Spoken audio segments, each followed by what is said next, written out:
Hi, this is a recorded lecture for the IB-DP Design Technology Topic 5. And really we're going to focus today on Topic 5.1, but introducing Topic 5, it's about innovation and design. Where do good ideas come from? This is a great video. You should watch it because it talks about how we get good ideas. So please do have a look at that. The big questions we're going to explore in Topic 5 is what is the role of imagination in invention? Are there limits to what can be imagined? And sometimes inventions and innovations can lead to unintended consequences. At what point does this become unethical conduct? So we'll focus a little bit on that. Big ideas for Topic 5 are the protection of a novel product that solves a problem is a major factor in commercial design. We'll talk about that in Topic 5.1 with intellectual property. The invention by lone inventors or in collaborative creatives is at the forefront of design, and they are often the result of curiosity about whether a problem can be solved. Other inventions may inspire new ideas. Designers must be creative and innovative and understand the concepts that will make a new product viable, including the need of the end users and viable manufacturing methods. And we'll talk about the difference between innovation and invention in later subtopics. So for Topic 5.1, we're going to focus on invention and intellectual property. So let's start with invention. Invention is the process of discovering a principle that allows a technical advance in the particular field that results in a new or novel product. So this is Henry Ford. You should know who Henry Ford is. He invented Ford Motor Company, and really, he didn't invent a car. The cars were around before him. He did invent the Model T, but really what he invented was the assembly line. That was the key innovation that allowed Ford to create the company and be a success. So that was the key innovation that he invented.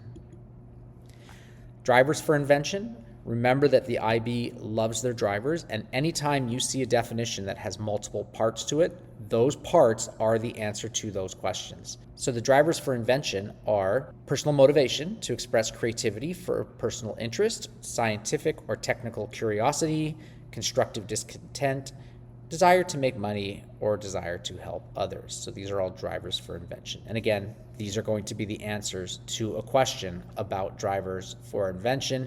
And again, the IB loves their drivers, so make sure you know this definition.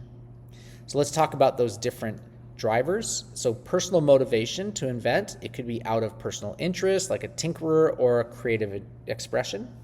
It might be to assist people and make life better. Please click on this link to find out more about that. It might be from constructive discontent, so not happy with an existing product. This is like Dyson. Dyson invented the vacuum cleaner that he invented because he didn't like the existing products. You might just do it to make money. You might be inquisitive or want to solve a scientific or technical problem. And it might be out of necessity. Maybe a new or novel material is developed, and so a new tool is needed. Let's talk about the lone inventor, an individual working outside or inside an organization who's committed to the invention of a novel product and often becomes isolated because he or she is engrossed with ideas that imply change and are resisted by others. So that is the lone inventor. And this is an article about the myth of the lone inventor. So please have a look at that. There's some advantages and disadvantages to being a lone inventor. The advantages are you are in full control over the development of your invention. Usually, lone inventors are quite driven with a goal to complete the invention of something new and something revolutionary. And the ideas are completely new and different. The disadvantage is that you are an inventor and you may not be a businessman, so you may not know how to do all the business aspects that involve invention. You may not comprehend or take significant care of marketing and sales of your product. Your ideas might be different, and so they might be resisted. You might have a harder time pushing forward your design, especially in a market where large investments are required. They're usually isolated, so they may not have backing for their design, and they may have trouble working in teams because of their emotional attachment to their invention. We're going to talk about intellectual property. This is a big topic. So intellectual property is often shortened to IP. It is a legal term for intangible property, such as creations of the mind, such as inventions and designs that are used in commercial settings. Intellectual property is protected by law. We're going to look at the different types of intellectual property. This is a video that just introduced you to IP, so please have a look at that. Design protection is a simple and cost-effective way to protect an innovative shape, appearance, or ornamentation. Patents. These are big for products. So patents are an agreement from a government office to give someone the right to make or sell a new invention for a certain number of years. So these would be like on a physical product. Patent pending are basically patents, and like it says, pending. So this is an indication that an application for a patent has been applied for but has not yet been processed.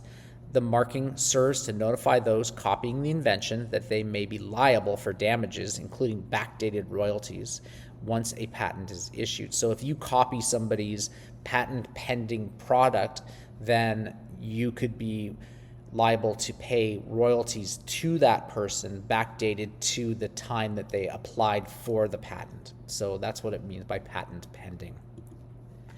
Copyright. So this is more about music or art or things like that. It's less of a tangible product. It is a legal right that grants the creator of an original work to exclusive ownership for the use and distribution of whatever creative work that they've put forward. And usually for a limited time within geographic boundaries, copyright allows the creator to receive compensation for their intellectual effort. So for instance, for us, I live overseas and I might want to watch something from the UK, but you might have something in your Netflix channel in the UK that you wouldn't be able to see in, I don't know, let's say Egypt. Trademarks are a symbol, word, or words legally registered or established by use as representing a company or product. So for instance, McDonald's has their I'm loving it thing, or Nike has just do it. And those kinds of things are trademarked. You can't advertise your product with I'm loving it without McDonald's suing you. A service mark is a trademark used to identify a service rather than a product. Public domain, this is not one of our actual vocabulary words, but I think it's something that you should know. And the public domain consists of all the creative works which have no exclusive IP rights applied. Those rights may have expired, been forfeited, expressly waived, or are not applicable. So for instance, Mickey Mouse, the original Mickey Mouse, Steamboat Willie Mickey Mouse from like the 1920s, is now in the public domain. So you can actually use that image and Disney can't sue you for it because it has entered the public domain. First to market, first product of its type to be released to market. And this is a very important thing because you can make a lot of money if you are first to market. So for instance, Apple with their iPhones were kind of the first to market. And so they made a ton of money before other companies stepped up and started creating their own smartphones. So it's good to be first to market. Shelved technology. This is technology that is shelved for various reasons. Sometimes shelved technologies will be rediscovered or taken off the shelf. This is an article here about how Apple shelved the iPad to develop the iPhone. So the iPad was actually invented before the iPhone, and Apple shelved it and then released it later after the iPhone had been released. And there's advantages and disadvantages to shelving technologies. Sometimes the shelved technology is just ahead of its time and therefore can't be produced. There's other things that can affect shelved technology, but often it's things like that, or the market's just not ready for it, or the infrastructure's not there, things like that. That can affect releasing a product. So you might shelve it until the infrastructure's there or the market's ready for that product. Thank you for watching.